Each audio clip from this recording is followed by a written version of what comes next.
Hey, what's up? It's your girl Tamara. We're already starting off in trouble. Let's get it. It's gonna be so fun. From Harlem. And this is Ray Daniels, aka the Culture Referee. And this is the Guy Show. Boy, y'all can make noise. Y'all can make noise. Y'all can make noise. No, I'm not doing it because I can't say it Peer right. pressure, peer pressure. Go ahead. Okay, and today we have a guest. He's originally from Ghana, and then he moved to Massachusetts when he was 4. Yes. Whoop, whoop, shout out to Massachusetts and Ghana. And am I gonna say it right for me? Africana?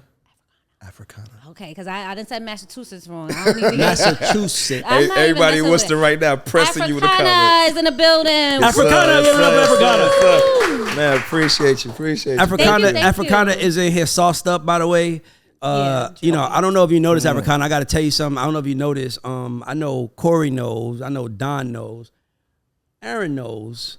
But in Atlanta, when your woman starts hanging around the Africans, Oh yeah, Well, she's she out of gone. here. she's gone. She gone. She gone. She with a man with a Oh, passport. no. He's selling that. Y'all are the dream Come on, sellers. come on. I'm a prince and a king, We hustlers. and I'm going to take you to my country, and I'm going to marry you. Y'all did that to us. Y'all did that to us. Listen, y'all did the movies. Y'all let Exactly. Eddie Murphy get big. Exactly. That's what y'all get. Exactly. Y'all sold yourselves a dream. Exactly. Oh, we Yeah, I did it. took it and ran with it. So, You know man, what I mean? I just want to tell you, man, welcome to the show. And I don't know, you don't know this, obviously, because, you just walked in red carpet. But there are new artists out there. Don't get mad at me. He's signed to my OG, Mark Byers. Yeah, the GOAT. When I was coming up in the business, I would call Mark for any kind of game I could get. So shout out to Mark. Yeah. And when Mark called me, it was done. Yeah. And I just want to make sure for the people that's listening, because people will be like, man, let me get my artist on. I'm like, bro, Yeah. I don't know y'all. Plus, you in the game. Yeah. In the game, you're a songwriter, Yeah, for years. artist, Yes, sir. and now it's your time, and you just dropped your EP, and it's called, Ghana Must Go. why is it called Ghana Must Go? So Ghana Must Go is a statement that used to be made back in '83 when there was 1 million Ghanaians living in Nigeria at the time. Okay. So Nigeria had this big oil boom and everybody was out there trying to get jobs. So as soon as the oil boom kind of dropped, Nigerians were like, listen, y'all gotta go. Nigerians were saying that. Yeah, because So y'all in Ghana? Because originally what happened was, right, is that a bunch of Nigerians had moved to Ghana in the 60s. So when Ghana was hitting their independence, they kicked a bunch of Nigerians out. Oh, So wow. when Nigerians got the opportunity to return the favor, Keep that they energy. returned the favor. So then, you know what I mean? So basically they expelled 1 million Ghanaians out of the country. And in the process of doing so, they were chanting, Ghana must go, Ghana must go. So, I don't know if you're ever familiar with seeing, like, either an African, Haitian, any immigrant that comes to America, they got that, like, picnic table bag. Yes. That's what they call them. They call them Ghana must go bags.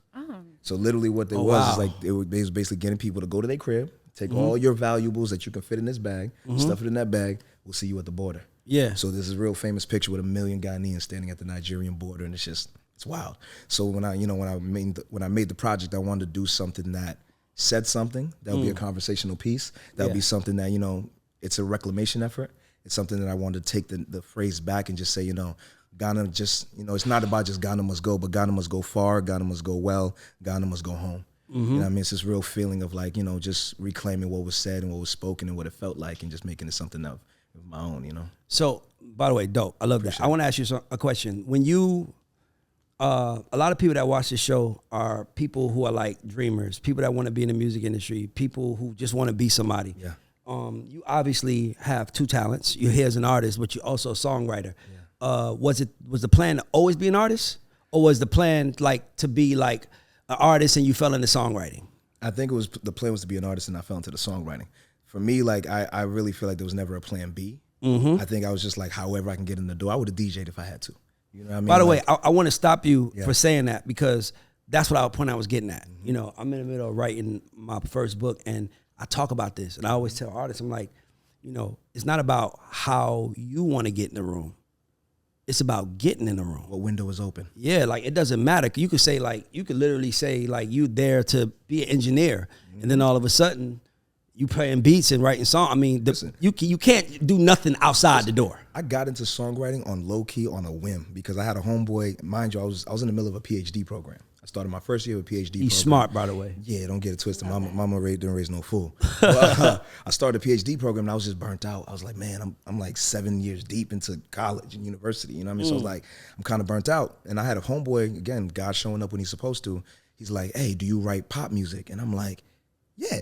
Of course I write pop. I didn't write no pop music. Yeah. You know what I mean? I'm a poet and a rapper at this point. Figure it out on But I'll figure it out. You know what I mean? Because at the end of the day, I knew that was my door. Yeah. You know what I mean? So it's like, you know, I got shipped out to LA, sat there for a month, helped my homeboy finish a pop folk project. And literally the next day, my man's got signed to Akon and Sony. Wow. So when that happened, I was just like, oh, that's how fast this works. Yes. Like if you really are on the path you're supposed to go, yes, the doors do open. For sure. You know what I mean? So you just got to be heading that way. And so like for me, I learned very quickly, very early, like at the end of the day, it don't matter what the door look like. It could be, you know what I mean? It could be a nice 5-star door, or it can be, you know what I mean, a screen door with a hole in it. Exactly. How do you get in the building? Exactly. And once I got in the building, like the first thing my daddy always told me, like, you might not be smarter, might not be richer, but you could work harder. Exactly. So I outwork everybody. Like I'm the type of person, I was doing 2-3 sessions a day. Yeah. Like just to make sure that they knew who my face was, they knew so at the end of the day, you started running into A&Rs that were like, my writer fell out, so let me call Nana because he's always there. Yes. You know what I mean? So I became a consistent reference point for a lot of my A&Rs and a lot of my publishers. Yeah. And so when I pushed it like that, you know what I mean, it just, different things started landing in my lap. And, you know, so when I look at my discography now, you know, 5-6 years later, I'm like, oh yeah. Yeah. Like it's pretty. Like, Yeah, you know what for sure. I mean? It's Not real for sure. attractive. Now I like that you said go through the open doors. I think that a lot of people just don't understand that part of it. They just want to win so bad the way they want to win. When I was coming up, I always said my advantage to me was that this wasn't my dream. So I'm working with talent. This is your dream. So you got a vision of what it looks like. I don't. I just want to make some money doing it. You know what I mean? Which I did. But I watched how many people who thought they knew what they wanted to do, who couldn't see that opportunity, miss it. And then all of a sudden they pissed off at the game. No, bro, you missed the opportunity. The door. I love what you said. Walk through open doors. Walk through open doors. The strongest thing I was ever told by my manager was learn how to pivot. Yep. Yes. And that's the greatest strength of any artist. And learn how to pivot, because at the end of the day, listen, that first layup might not be open. Take that extra step back, pivot. You're gonna find it. Yes. It's always there. For sure. You know, so You spoke about your EP, so go back to Ghana. When people listen to that, what do you want them to feel? When people listen to your music, how do you want them to feel?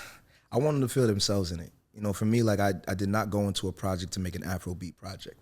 I went into a project to make a good project, because at the end of the day, good writing is good writing. And I think that's what blessed me coming in as a writer, is because I did not come into it like, I'm going to try to sound like this or sound better than this. I'm going to try to write a good song. And at the end of the day, I learned a long time ago, a good song will always find a home. It don't matter how long ago you wrote it. Say that again. A good song will always find a home. And if it's a great enough song, you can get the music made over. Listen. It can always be brought to life. But that top line is what so you powerful. Saying, and again, like, I thank God for my road, because, you know, I came into it as a poet. Yeah. A rapper. I didn't come into Hold on, it. you really came in as a poet. I thought you was being funny when you said poet. You was a real poet? Yeah.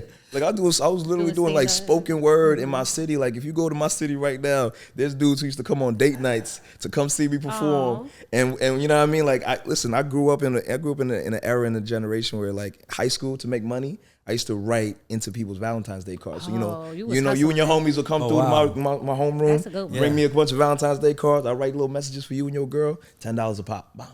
I so candy. You know what I mean? So I really learned very early the power of words. Yeah. You know what I mean? And low key how women, you know, receive words. Yeah. So, you know, I just learned, like, very, very early. Like, I got a slick mouth, and I know how to use it, and I know how to talk. You know what I mean? That's my gift of gab. So when I got into this writing and I started really seeing it from the perspective of, like, all right, no, now this is how you write to a world. Yes. It's more than just a woman. It's more than just a man. It's more than just a child. It's more than the mother, the father. Like, how do you write to a world? And when I started really understanding that and understanding how to write to people, that's when it became pop music to me.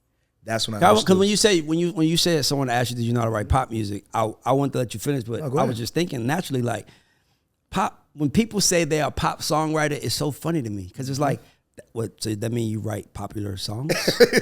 Like, you know what I'm trying to say? Like what pop, makes it different? Like, pop music is popular music. Yeah.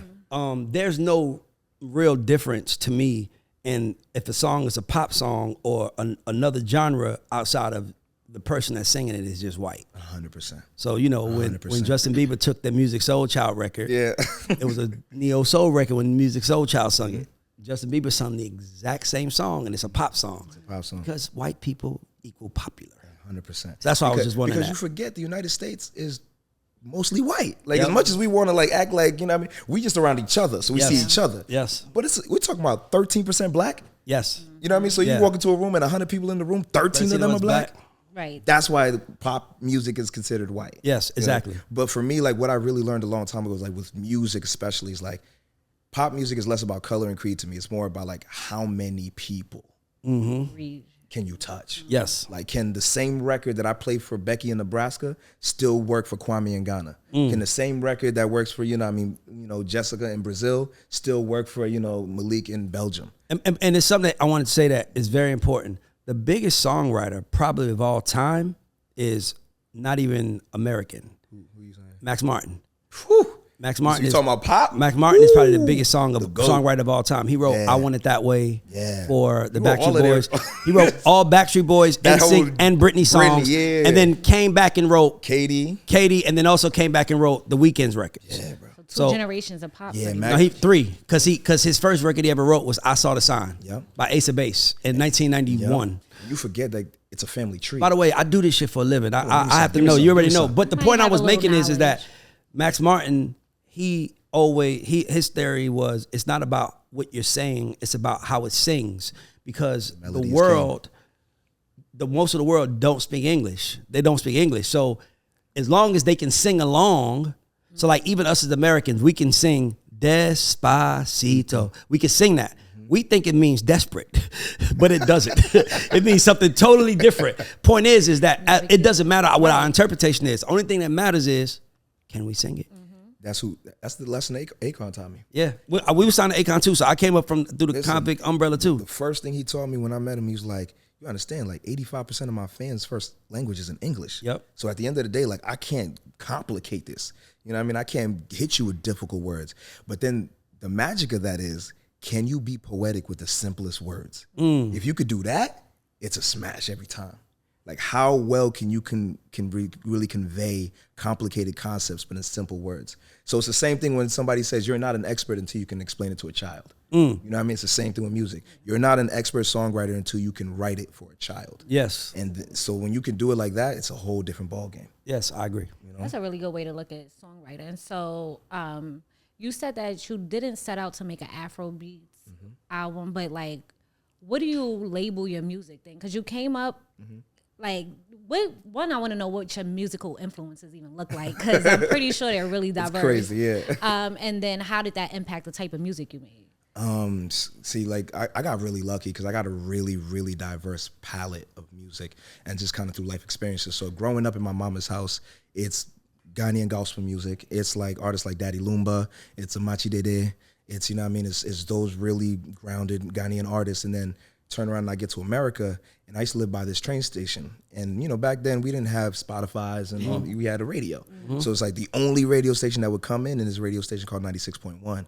And there was a syndicated lady named Delilah. And she would only play the 80s soft rock hits. So now I'm going to bed listening to, you know what I mean, Phil Collins and Paul Simon and, you know what I mean, and Sting and, you know, Rod Stewart. And I'm realizing, you know, inadvertently what's happening is I'm getting trained. Yes. My ear is getting trained. Yes. So now only records I know as an 8, 9, 10-year-old is hit pop 80s Yes. records. So then my reference point of what a good record is these records. So I was like, all right, cool. So then it's not until, you know, I grew up in a really also Christian Bible home. So I wasn't watching BET early. Sure. You know, I was allowed. But, you know, when I got to like, when you got to sleep over your cousin's house. That's what you saw. That's what you saw. That's what you saw. The BET. They was watching Uncut. BET Uncut. That's what you got. That's They was watching that's what you That's discovered. when you saw the credit card That's when you slide. start credit. Lord, that's Cool. it, bro. It ain't real You till you see see what that thing smell like. Listen, that's when I got introduced to Akinyele, you know what I mean? And that Exactly, type- exactly, but, exactly. But I got such an appreciation because for me, when I jumped into hip hop, I really jumped in with like Nas and Brand Nubians and, you know, Tribe Called Quest. And that was kind of like, I jumped in hard with the backpack rappers. And then I started gravitating towards Neo Soul and Music Soul Child, Erykah Badu and, you know, and these artists and the Roots. And I'm just, so my palette just kept switching. And then interestingly enough, what I've been really realizing is like I also grew up with these alternative rock music. So I grew up with the Matchbox 20s, the Semi-Charmed Kind of Life, and these type of records that, you know, Africans weren't necessarily privy to. So what it did to my writing on the writing side when I'm working on Afrobeat records, and I was like, oh, I could pull on all these bags. You know what I mean? I'm really one of the few Afro artists that can pull on, you know what I mean, these different bags that I grew up with.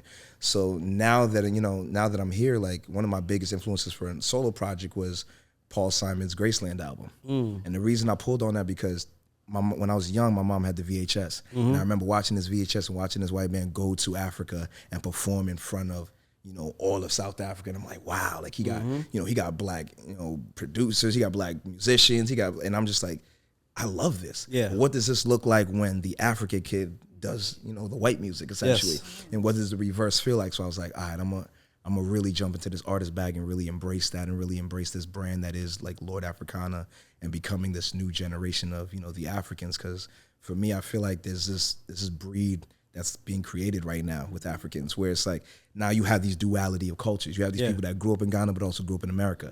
So you got to balance, you know, you got to learn how to code switch. It's just like, you know, being black here, you got to learn how to code switch. So for me, learning that and being that allowed me to say, you know what, that's who I'm going to represent. That's my audience. My audience is the hybrids. Yeah. You know, I mean, I'm looking for the people that know how to speak two languages, who know how to walk into two rooms and talk differently for both rooms. So, you know what I mean? So that's really kind of my influence and how it's become for me. You ever felt like your culture hindered you in a way, or did you always feel like, you know what, I'm gonna break through this no matter what? I'm gonna break through no matter what. And you know, I mean, culture, like for me, but I could never let it hinder me. But I was about to say, it's an advantage that you have because you are a child of an immigrant, and in America, I'm letting you guys know, nobody works harder. Nobody. Than kids of immigrants. I don't know what it is, but like all my friends that are with parents were immigrants, like I'm the beneficiary. I've managed 2 guys from the Virgin Islands. It's the U.S. Virgin Islands, but their dad didn't play. Is immigrant. Their dad didn't play. They didn't act like Americans. They was only there to work. Like I used to have to make them enjoy a little bit. They was like, nah, that's different between Africans. So Africans gonna have a good dad's time. Sometimes, but even me, like I feel like it's uncomfortable sometimes having a good time. I'm like, I'm all looking around like, I'm missing out on something. Even now, I'm still like, if somebody coming to get me, like this shit don't feel. Bro, I work like there's no tomorrow. So let me ask you. So you obviously are a new artist, but I don't think you're new. You're more seasoned. You're just stepping off the porch with a different role. If there was new artists coming up, if there's a 15-year-old kid that wants to be the next Lord Africana, what do you say to him? What would you say to them for them to get to where you are faster than you got there? Do everything in your power to find out who you are. Because I really feel like what's missing from this industry is the ability to understand what you are like as a fingerprint. Yes. Right? So like real big artists that you love and you follow, the reason why they special is because there's nobody else like them. You know what I mean? So you have to figure out what is that thing that separates you from everybody else. And like for me, I really believe like God gives you a very unique path. Everybody's life is as individual as their fingerprint. Yep. So you have to be as much of yourself in your music and like don't rap about stuff you ain't doing. Yeah. Talk about what you're doing. It's okay because I promise you there's 30,000 kids who are doing the same thing. Do it for them. That's what I say. Do it for the same person that's in your shoes because at the end of the day, somebody knows how you feel. There's 7 billion people. That's what I say. Like, stop trying to, like, even if you sell 10 million albums in the U.S., there's still 350 million people here. 7 billion people. There's 7 billion people in the world. Like, so when you look at it like that, it's like what is 10 million? I'm right? trying to be somebody else for who? But you sell it by knowing who you selling it to. 100%. A lot of artists want to just make music and put it out and say, you guys, like, it's almost like I'm too cool. That's my song. Y'all define it.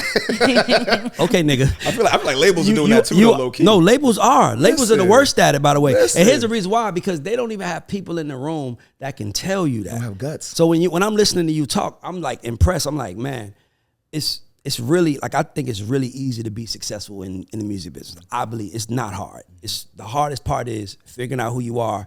And the reason why I feel it's hard is because most people don't know. And they don't even know that that's the identity crisis they having. They just all over the place. Like 1 minute they happy, 1 minute they sad. And they don't know why. And they don't know why. And they feel like the world should follow them because that's the mood they're in. And they didn't stay consistent and they lose. Yeah. So let me ask you, so you obviously a songwriter. Can we get some of the credits? Let me run down the list. I've worked with Akon, BB Rexa, DeVito, The Baby, Tiwa Savage, Yemi Alade, Pharrell, you know, Big Mama Beyonce. Who else? Let me run down. Mr. Probs. I've got an opportunity to really work with just amazing artists, man. Like, what song are you most proud of? Like, what song did you put out there and you was like, if I didn't do anything else, I know the world has this? The Beyonce records. Like, I think it's because, for one, it's a small club. You know what I mean? Not many writers are invited into that club. I was just about to ask you, how did it happen? Right. How'd you But keep when that I say going? God lines it up, man, like, so I'm sitting at home, and this is, you know, we're talking about pandemic era, you know what I mean? And I just had my daughter in 2016, right before the pandemic hits.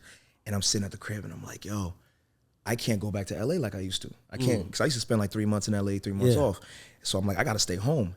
But as a songwriter, it's out of sight, out of mind when it comes to these A&Rs. Yes, it is. So how do I still submit records and still stay on the email box without, you know, being able to be in the studio? So I took my last bit of my publishing check and I bought a computer, bought a mic, bought a interface, and I was like, I'm just going to teach myself how to record. Because, you know, listen, somebody told me it takes 365 days to learn a new skill. 365 days is going to pass regardless. Either you're going to know something new or you're not. You're going to be thankful a year from now, or you're going to be regretful. Or you're going to be stressed out because you didn't. So I started, you know what? Every day I'm with my daughter. I'm literally holding my daughter, hit record. Like, all right, no, I don't like that. Hit record. I don't like that. And it just got to a point where, like, at the end of the year, I'm like, oh, I'm getting better. I'm getting stronger. So then, you know, 2 years pass, and I'm still at the crib like, yo, this is getting broke. Yeah, exactly. You know, time to sit in. And then what I did is I just started like dipping more into my artist bag and into more of the Afrobeats, because at the time, Afrobeats isn't what it is now. Yes. But as an African, I'm going to the parties, I'm going to the events, so I'm seeing it bubble before any other label is seeing it bubble. I'm seeing the people listening to it. So I'm like, I'm calling A&Rs like, yo, this Afrobeat thing coming. And they like, yeah, you know, it's going to be like reggaeton. It's just, you know, it's going to be a fad. And I'm like, I'm telling you it's coming. So what I started doing was just stockpiling records. And then randomly I get a phone call from my publishing company. I'm signed to BMG. And they were like, yo, do you happen to have any Afrobeat leaning records? Well, I got like a whole folder, like, you know what I mean? So, you know, listen, so I literally sent them the stash of records. 6 months go by, I hear nothing. I'm like, oh man. Did I just, like, you know what I mean? Did I just dump it all and nobody likes what I did? Yeah. And then I get a phone call from BMG like, it's like a Tuesday, can you be in LA on Thursday? Yeah. I'm like, yeah, but why? They're like, we'll let you know. I'm like, oh, they real secretive shoot on this. now. That's how they work. That's how they work. That's how she works. That's how she works. So it's like, so literally I'm flying out maybe 6 a.m. Yeah. I get a phone call 9 p.m. talking about, all right, listen, you're going to work on Beyonce's Black is King album. You know, you can't really tell anybody. It's on NDA. Listen, the minute I walked into that lady office, the first thing they do is sign an NDA. Yep. Like, I'm talking about the lady didn't even introduce her name. Yep. Like, I was just like, oh, okay. Yeah. Just slip me a piece of paper. I was just like, all right, well, I guess I know what this is. Yeah.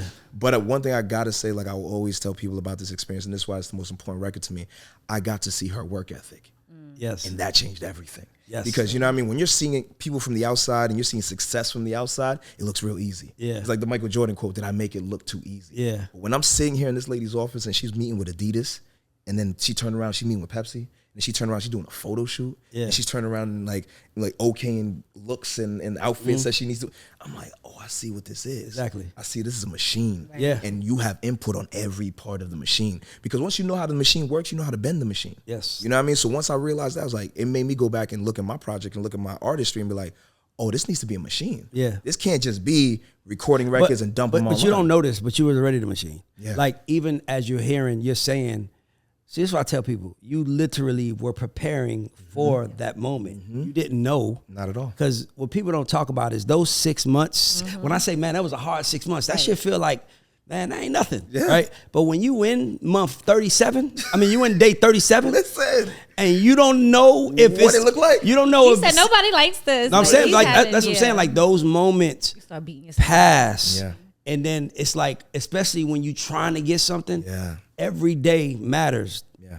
Like, I work like that to this day. Like, I have to make every day count. I take the weekends off now only because, you know, it was people I know a couple of people who I looked up to in the game committed suicide. Yeah. And I understood why when I got to a certain point in my career. And then I was talking to a mentor of mine, and he was like, And he, you know, was a white guy. And he was like, man, you know, you guys have been taught by Puff and all those guys that can't stop, won't stop. But that's not good for your mental health, Ray.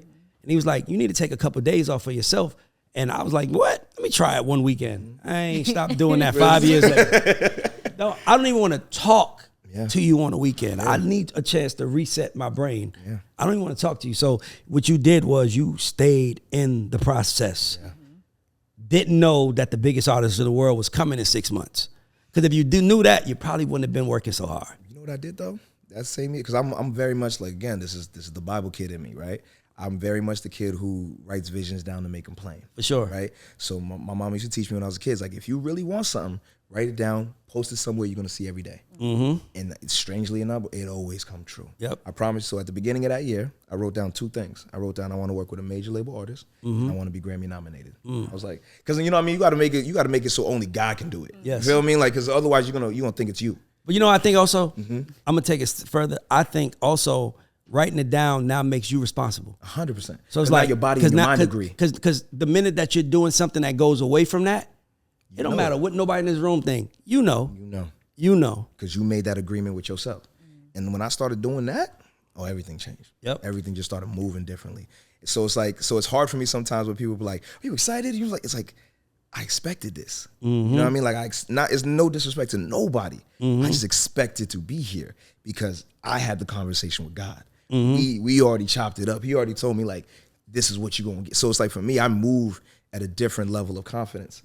You know what I mean? Like, it's what I call God mode. It's like when you're able to tap into a point where you're like, listen, I wrote all this down. You know what I mean? So it's like, I'm on it. I'm blessed. You know what I mean? I'm really, you know, I'm where I'm supposed to be. How do you set new goals from there? Because if your goal is to kind of do the top things in music, right? Work with Beyonce, get a Grammy. How do you figure out what's next? Because I think that's why people get sad. Make them crazier. Make them crazy. Listen, like that's the key. Like, imagination is one of the most beautiful things in the world. Like, the ability to imagine something that does not exist. And you don't know who you are until you get your first check. You don't know who you are. I want to meet me. No, I'm telling you, you don't know who you are till you get your first check. And the most unfortunate part about our business is I can invest my entire life in this guy, and he gets a check for $300K, and now he like, nigga, I'm gone. I gotta give you 30,000. No, not even that. I mean, not even that. But I'm talking about deeper than that, because you know, if you dealing with the certain people, you're gonna pay. But I'm talking about you. Now you got money. Like, I have a rule in business. My rule is I play like I'm down 20 points every day. I play like I'm down 20 points every day. I don't cheat the process or nothing. And when I say that to you, I'm just looking at you. I'm like, I just don't think people get that. Like, you don't know who someone is. I know I'm like stressing on it, but here's why. Real. I respect it. Because Tamira, I might work with you for 3 fucking years, put my everything into you, thinking that we're gonna go to the top of the mountain. And then you get a check for a few $100,000 and you like, and I'm sitting with Oprah. Nigga, this the top. This the top. And I'm like, Ray, no, there's more. No, there's more. Right. And that's why I think the mama mentality is rooted in. It's rooted in not like, some people are happy to be on a plane. Some people want to fly first class. They're happy that. Some people want to own a private jet. Like, if it's like me, I ain't flown coach in 10 years. That's not cool to me. I'm trying to get to private jet life. That you know what I mean? Like, what if I was happy riding first class? I would be like, I made it. So I think a lot of the times in our business, you don't know who someone is. Not even you don't know. They don't know who they are until they get their first check. And then they get their first amount of access. Like, now the chicks look better. Now the weed you're smoking is better. Now you went from drinking the cheapest liquor to now you're drinking the best liquor. So now you so busy enjoying, you forgot it was that malt liquor. It was that hood chick. It was that hood scenario that made you so hungry that you was going to do whatever it took to win. You didn't know that that's what made you. So you really trying to like leave your old life behind so bad that you left the old you behind. Now the new you don't know what the fuck to do. Because he wasn't prepared. And you are fucked. I got my first check, bro. I really thought I was robbing the bank. I couldn't believe I had that much money. But I also knew I never want to be broke again. So I knew whatever I did to get that money, I'm going to do that every day of my life until I have enough money. And then you get enough money, then you realize, well, shit, my lifestyle's a lot higher than it was. These bills are a lot harder. Nigga, I remember 20,000 was a lot of money. That shit just covers half the bills. Hold on. You know what I mean? Like you start understanding 100%. that. So, you know, it's just I love that you had that mentality and you didn't allow a check to alter you. Because you know what it is? Because when I got my publishing check, right, I did what every head does, like, right? I blessed the people around me. For sure. Helped me get there. And, Sure. And as soon as I did that, they were all gone. And so it's like, so I always looked at it like that was God giving me a lesson. Like, listen, you paid to get the rats out the house. Yes. Cool. I appreciate it, God. It was an expensive lesson, but I know what that means now. Yes. You know what I know what it means when, you know what I mean, instead of teaching a man how to fish, you were feeding fish. I was like, all right, cool, I get it. Because now I don't have to feel bad about saying no to you. I already blessed you. Exactly. You know what I mean? Like, you can't come back now. Like, Exactly. you know what I mean? Because you already turned your back and closed the door. Exactly. But you know what I mean? But the blessing of that, I learned that I'm a hustler. Yeah. Because the greatest lesson of a hustler is what? Losing it, but getting it back. That's the true mark of a hustler. That'll make you a hustler. That'll make you a hustler. So when I lost it, and I really saw where everybody was and who was still calling my phone, who wasn't, I was like, say less. But it's good that you did that early. Some people do that later before in anybody life. saw it. Some people do that later in life. Because then that's good. Yeah. So I have a theory I want to discuss with you. Okay.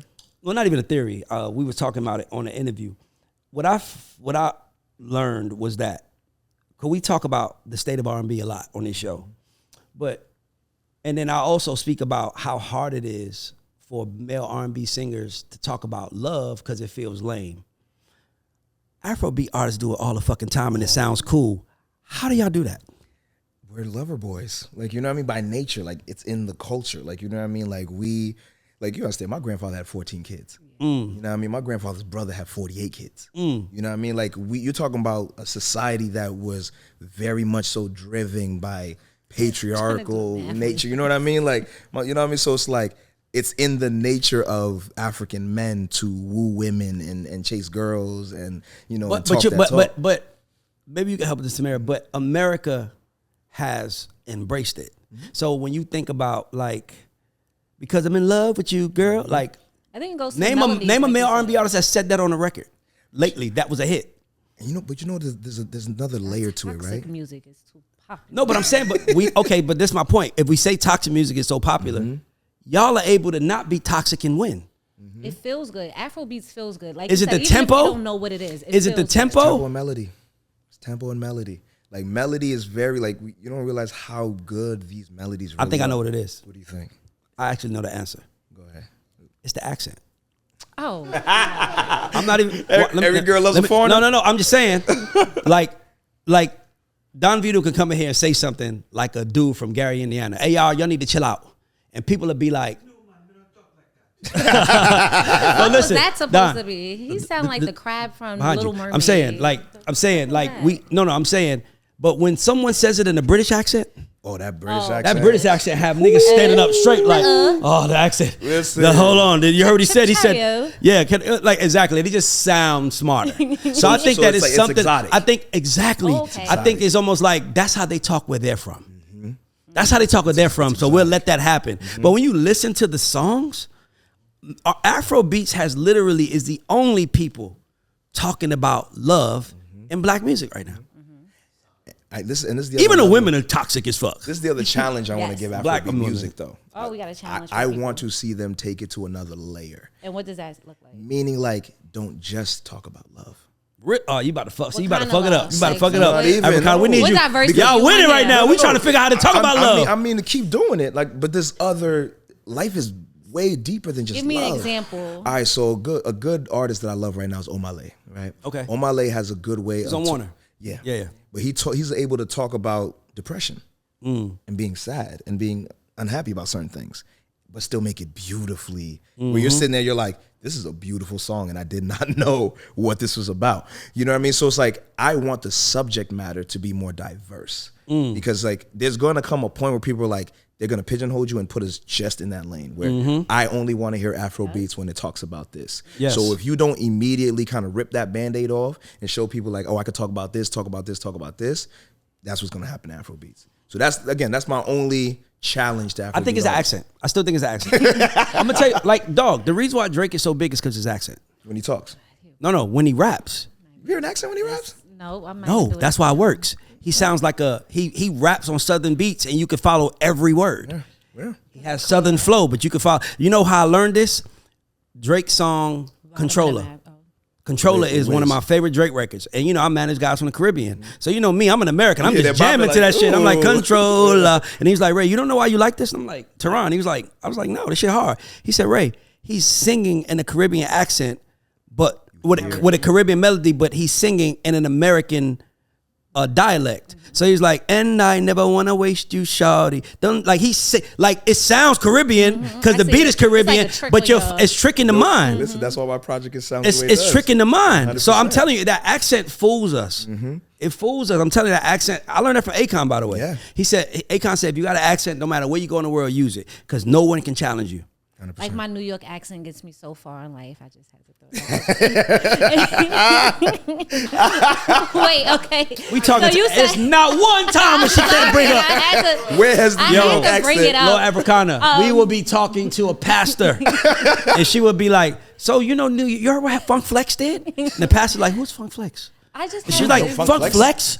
He did this. It's like, we don't give a fuck about what's happening in New York right now. Everybody loves a New York accent. That's why you left. But you said that, so how do we stop Afrobeats from being like reggaeton and kind of being just a fad? What are we going to do to make sure that it has longevity and that it stays here for a long time? I think it's about blending. You know what I mean? Like, I really feel like good music is about figuring out how you can blend different genres together, right? So, like, for me, I think it's about the Afrobeat kid doing a country record. It's about the Afrobeat kid doing a pop rock record. It's about us hearing the Afrobeat accent, like you say, you know what I mean? Like doing like a European EDM record. The more we do that, the more we kind of walk into these different spaces, into these different rooms, being ourselves. Don't just, you know what I mean? Don't just go there and do them.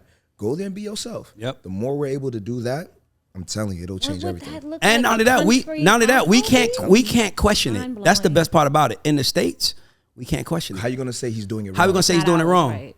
And he's black, and he got the sauce. How are we gonna say he is wrong? That's why it works. That's why I love this project. By the way, everybody's trying to figure out how to break into Afrobeats right now because they said you got some places in Africa, and I'm just telling you what I've heard in offices.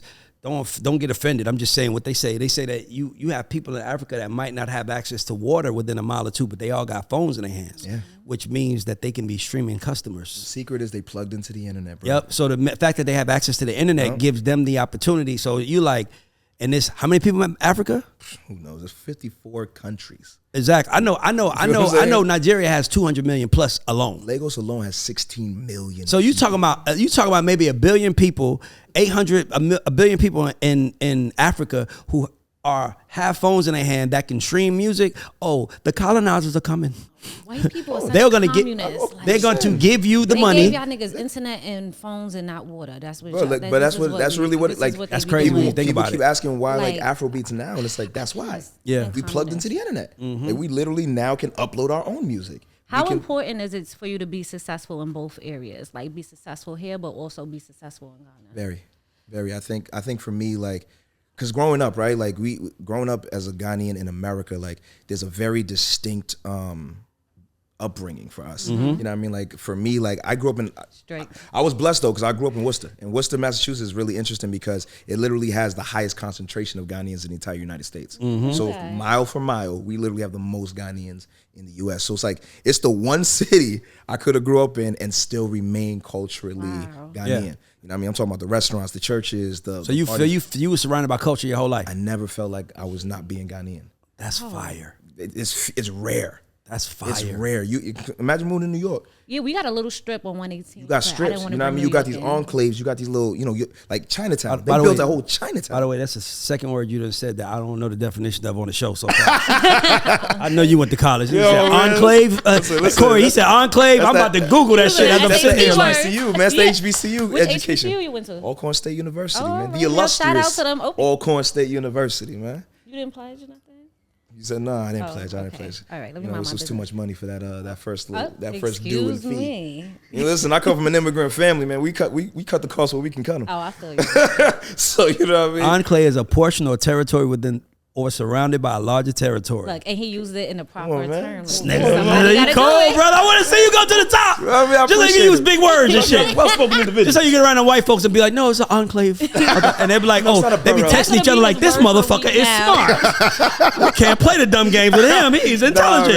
We gonna be in a meeting on Friday and raise the scream enclave Listen, I at us. read my contracts. You feel me? Okay, so I got a couple more questions before we wrap. I want to ask you a couple questions. So let's use this as a time capsule. Okay. A year from now, where is Lord Afrixana gonna be? Hopefully on everybody's playlist.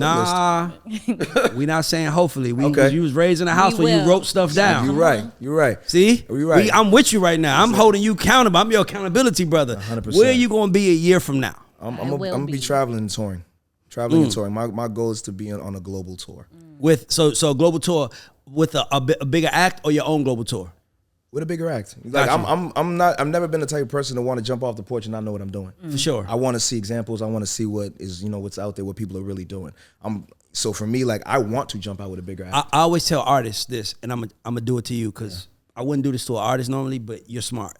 When I'm talking to artists about like developing them, I'm always like, give me 3 artists that you should go on tour with now. Give me 3 artists that and mind you, I don't let them say Beyonce because nobody that's coming to see nobody. But I'm just saying. But no, here's not that. What artists don't understand is that no one that's coming to see Beyonce cares about you, and you think I'm so dope I could take it. Okay. Okay. When you come out on stage and be like, "What's up, everybody?" The guy's gonna be like, "Babe, I'm gonna go get the drinks now." You feel me? Come on, right? You feel me? So It's a real sad feeling. so I'm asking for like 3, The whole 12 months from now, 3 artists that you feel like you fit the bill of that you should be touring with. 3 artists. Okay.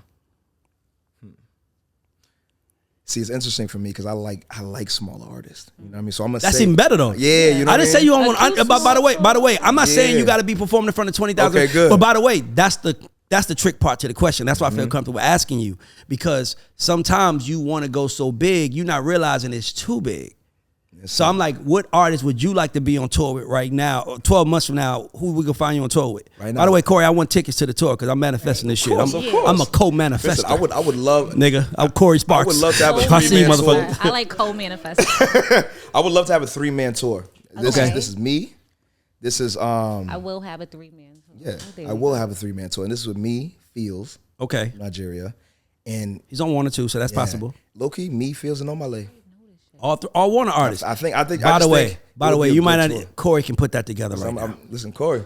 Corey Sparks. Come on, Corey. Who's in the You have room? Everybody's I'm pressing artist you. registry memorized in your head. I used to work for Better. Warner. I used to work for Jeez. Warner, Oh, so so you know that I just know. roster. I just know the roster. Everybody. But not only that, I know the rosters because labels call me for help when they need hits.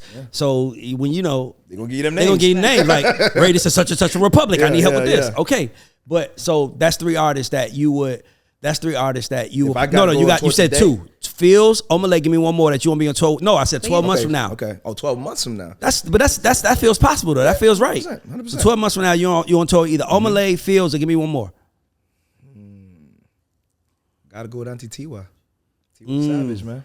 Isn't that Rotimi's? What? Isn't she like Rotimi's fiance? No, let me see. I doubt that. I thought she was. Respect- that respect was it. a little. No, I know. respect You if know it Rotimi. is. Rotimi. I don't know, Yeah, but he's married to a famous Afrobeats artist. I don't know who though. It's a woman. Yeah, but I don't think it's Tiwa though. Oh, I thought it was. I thought it was. But yeah, Tiwa's one of those artists that I've just loved watching her perform. I think her showmanship is dope, and she could sing, like truly sing. Like, you know what I mean? You meet people who, that auto-tune gonna save you. Vanessa MD. Okay. Yeah, that's his wife. Yeah, see, Yeah. I knew he was married to somebody. But yeah, so Tiwa. So let me ask you, because I rarely interview. I think this is the second time we ever interviewed a new artist, and we didn't even put the other one out yet. So this is our first time really doing something like this. Thank So you, I got man. a couple. Thank you. I got a couple more. If I'm watching this and I don't know who you are, give me 3 moments in people's lives where your music fits the soundtrack. Woo. I do this shit for a living, by the way. This is how we get the hits with other artists, by the way. All right. So I'm gonna just, because I write a lot of records, so I'm gonna consolidate a little bit. I'm talking about your music though. Your music. So if we're talking about just the EP, No They Tire, that's the record that you work out to. Okay. But that's also the record that that's the energy record. That's the record for the blue collar bully. You start your morning with. Yeah, because for me, like, it was always a record that I always told myself, like, what would my dad listen to if he grew up nowadays, but he was 25? Got you. And he got to get up, he got to go to work, he got to grind, he got Got you. 3 kids. Intentional. You know what I mean? Like, so that's what No They Tire is. No They Tire is that record for that immigrant that's on the Grizzly. Well, okay. So I'm gonna refine the question a little bit more. I don't want you to refer to records. I want to refer to you. Okay. Right. So let me tell you what I mean. Right. So I love Usher music, but I ain't listening to Usher music when I'm trying to go get some money. When I want to get some money and I had to get inspired, I'm playing Ross or Hove. When I feel like I'm by myself and I want to feel good about where I'm at in life, I'm playing Ye. So what records? So I'm asking you. I'm talking Lord Afrixana. If it's 3 moments and I'm thinking about artists, Like motivation. what am I gonna think about? What moments in my life do they fit?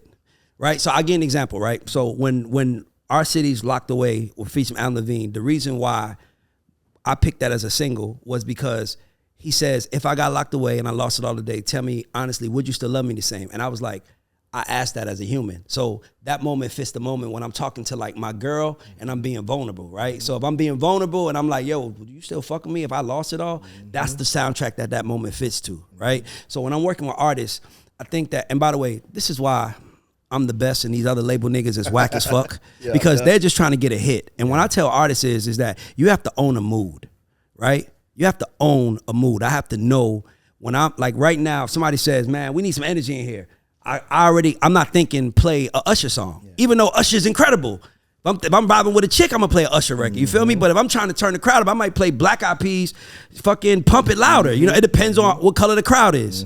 So when I'm working with new artists, I always like to get them to see, because it's niches and riches. And the reason why most artists, and by the way, this is me helping. The reason why most artists don't work in major labels is because major labels don't understand niches. They take you to the audience, to masses, and hopefully somebody finds you. This is why most artists fail on major labels. Because major labels is like, it's one size fits all. I'm gonna do the same thing for everybody in here. Whoever the crowd want, that's what we chasing. So I tell artists, if you're not, and I'm writing this in my book by now, I'm telling artists, I'm like, if you don't know the moments in life that your music belong to, like when I think about Lionel Richie, I think about Sunday mornings, cleaning the house, playing that. You know what I mean? Like, so when I want to say, when I'm thinking about Lord Afrixana, give me some moment, 3, I would prefer 3, but give me 3 moments. So like, for example, you got some energy in your record. So if you a black girl and you like to work out and still want to feel good, that's where you come in. Yeah.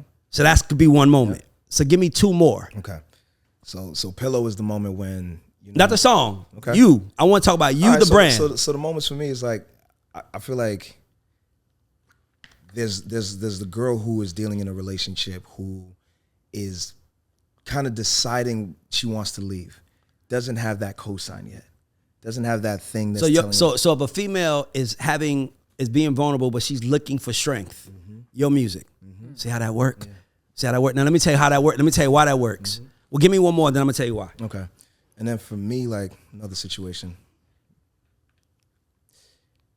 like feeling comfortable accepting yourself, flaws and all, really looking in the mirror and taking genuine stock. Because I think the thing that people don't do is like, we'll shit on ourselves without necessarily understanding why.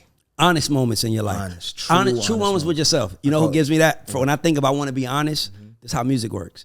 I think about Kanye, All Falls Down. That's what made me love him, because he was the first rich person, successful person to actually not say, look at me, I'm better than you.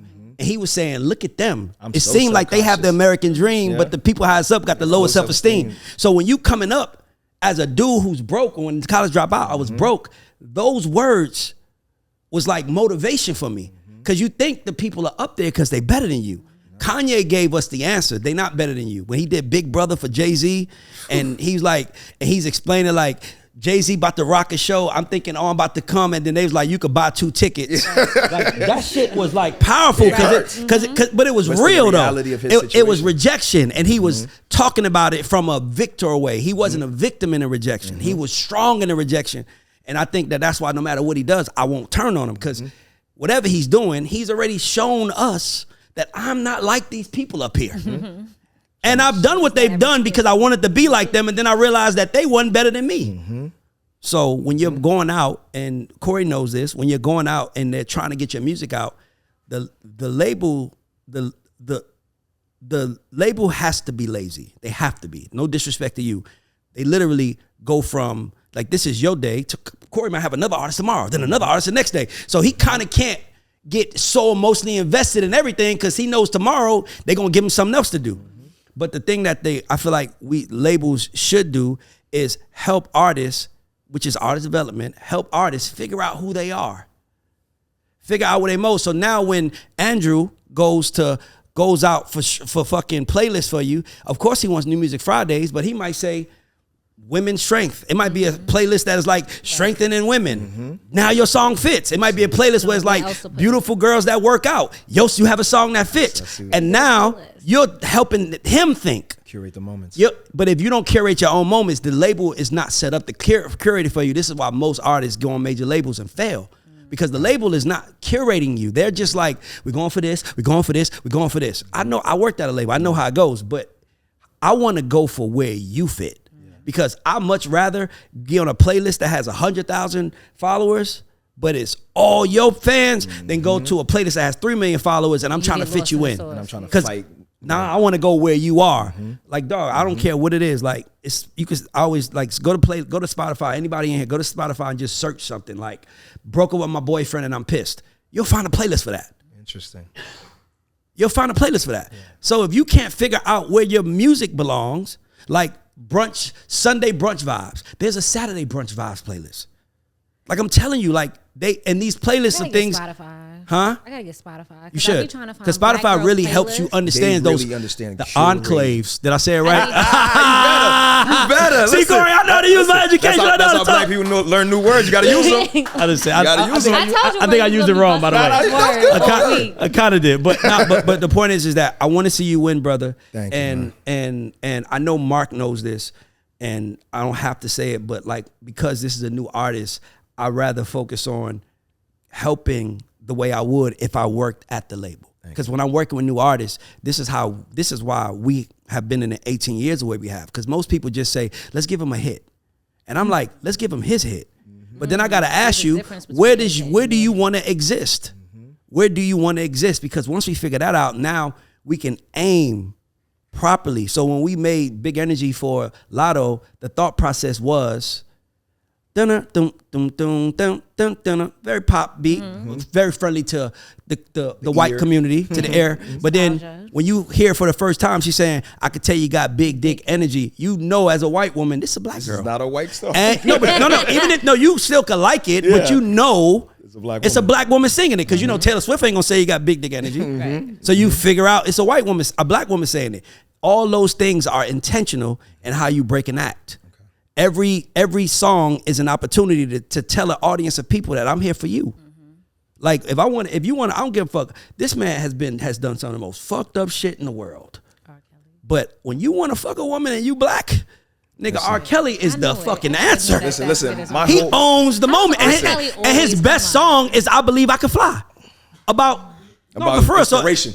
Inspiration. That lets you know how talented he is. But when you think about R. Kelly, he sets the tone for fucking. My thing is, when you think about fucking Lord Africana, I want to be able to say that's the mood that he represents. Because if I could say that, now I know because everybody don't have all the resources. Now I know where to put the resources at. So that's just the last thing. That's really good. I'm definitely like, now that I kind of put it in that context, I'm definitely an empowerment artist. For sure. Male, female, immigrant. I'm an empowerment artist. Right. For sure. Because I come from a very... Exactly. I love that. Yeah. All three things you said, all the baseline was kind of empowerment. Like motivation to get up, go to work, motivation to figure out should you leave this person or not, motivation to see what's next. So all of that, like you said. Yeah, I'm here to put the battery in your back. And my thing to you is that knowing that, it's like, bro, I want to see you win, but I want to see you do it the way you have to do it to win rather than walking out here getting lucky. Yeah. And you don't have to get lucky if you know who you aiming music for. It's a lot hard to get lucky. Yeah. But if you have a system that you follow, and that's all I want to get to. I appreciate it. So I just want to say, like, bro, your story is inspiring, and I hope anybody listening to this can tell that you didn't get here by mistake. That's the one thing I got from you. I earned that. This ain't no accident. You knew you was gonna be sitting in this chair doing interviews a year ago. I didn't even have the show yet. Listen, he I've knew. been watching y'all for a long Thank time. you, bro. And Thank I you, mean bro. that. That's why, like, when I walked in this room, I was like, yo, God is different. Thank you, bro. We're gonna do a show while we come see you on tour and bring this whole thing 360. Please do. Cause we cheering for you. Oh man, please do. And I want to tell you, man. Yeah. Oh, man. And listen, you gonna see a smile on my face that day. I can't wait. The smile y'all gonna see on my face, like as soon as you walk in, you're gonna be like Eddie gonna Murphy. be that slow clap. What Eddie Murphy in Trading Places. I'm very happy to be here. I'm very happy to be here. Yes, we're back. I'm very happy to be here. Listen, it's another feeling. But yeah, man, I appreciate you. Shout out to our sponsor, Yoko Vodka. Shout out to our sponsor, Tote and Carry. Yeah. Shout out to everybody that's watching. Wait, before you go, let everybody know where they can find you at on your social listen, media. I keep it really simple. My social media is all after Lord Afrixana, LORDAFRIXANA. Lord Afrixana, that's on We're going to put it on the screen, by the way. Instagram, whatever. That's what I mean. You know what I mean? We're going to put it on the screen. You know, that's what we got. The We EP's got out. guys for that. We got guys The for that. EP's out now, right? On all streaming platforms? And the EP's out, all streaming platforms. Ghana Must Go. Please check it out. You know what I mean? And I would say, DM him, send him a message. Talk to me. I'll talk back. Talk back to him. Yeah. Like, I think a lot of artists should encourage the people to talk I really back. mean that. Tell me your favorite song, because you are a And tell me songwriter, why. so you know why. Exactly. And tell me why. Exactly. Because like for real, like I need to know, because at the end of the day, if it's trash, let me know. You're the one that's going to interpret it. Like, for sure. You know what I mean? Nah, brother, that scarf lets us know you ain't. That shit on your head, you ain't trash. Listen, nah. It's certain confidence. It's just certain things you got to do to let niggas know I'm him. That scarf says, nigga, I'm him. Nigga. Cool. Simple but good. But good. So listen, guys, this is the God Show. Thank you to Lord Afrixana. Thank you to Mark Byers and Corey Sparks for showing up. Yeah, man. And we are out. Thank you. That was dope. Love that.